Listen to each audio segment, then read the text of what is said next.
امام حسین کو انفسائز کیا گیا، آپ کو بہت زیادہ پریشرائز کرنے کی کوشش کی گئی کہ آپ یزید کی بیعت کر لیں. ایک ہی تو مطالبہ تھا نا. امام حسین تو پیدا ہی مدینے میں ہوئے تھے، پھر بھی مدینہ چھوڑنا پڑا. پہلے مکے آ گئے، 5 مہینے مکے میں رہے آپ تاکہ کوئی کسی طرح معاملہ ٹل جائے. جب اتنا زیادہ برڈن ہونا، یعنی کسی کے سر پر کوئی پسٹول رکھ دے، تو شریعت بہت ساری چیزوں کی اجازت دے دیتی ہے کہ جب جان جانے کا خوف ہو تو کئی ایسے کام جو حرام ہوتے ہیں وہ حلال ہو جاتے ہیں فار دا ٹائم بینگ. اس کی پوری تفصیل ہے. تو امام حسین بھی کمپرومائز کر لیتے، کیوں اب پورے خاندان کو شہید کروا دیا؟ یہ ریلیونٹ کوسچن بنتا ہے.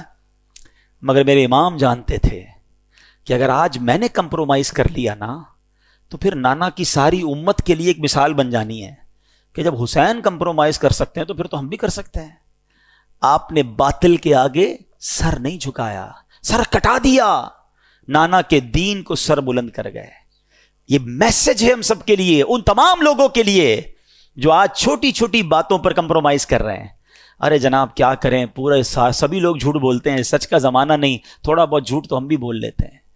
کمپرومائز کیا نا. دین روٹی کا ٹکڑا نہیں ہے تھوڑے پیسوں کے لیے بیچ دوں. اب یہ تمہارا امتحان ہے کہ بہت سارا نفع نظر آ رہا ہے، ایک ڈیل آ رہی ہے جس میں پیسے بہت ہیں مگر ہے حرام، اللہ کی ناراضگی والی ڈیل ہے، فوراً مل جائیں گے پیسے. اب تمہارا امتحان ہے کہ یزیدی ہو یا حسینی ہو.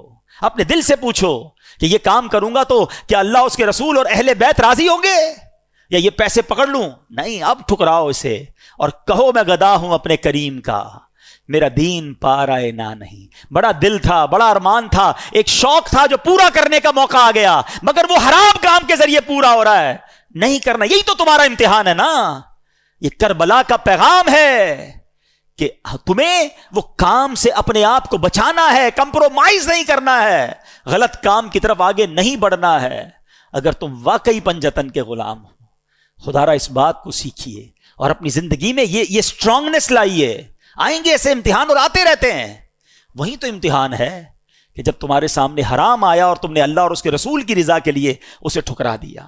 اعلی حضرت فرماتے ہیں نا، انہیں جانا، انہیں مانا، نہ رکھا غیر سے کام، للہ الحمد میں دنیا سے مسلمان گیا. یہ تو ہماری زندگی کا فوکس ہونا چاہیے. فیملی راضی ہو جائے، دوست راضی ہو جائے، خاندان والے راضی ہو جائیں، ارے سیٹھ راضی ہو جائے، چھوڑو.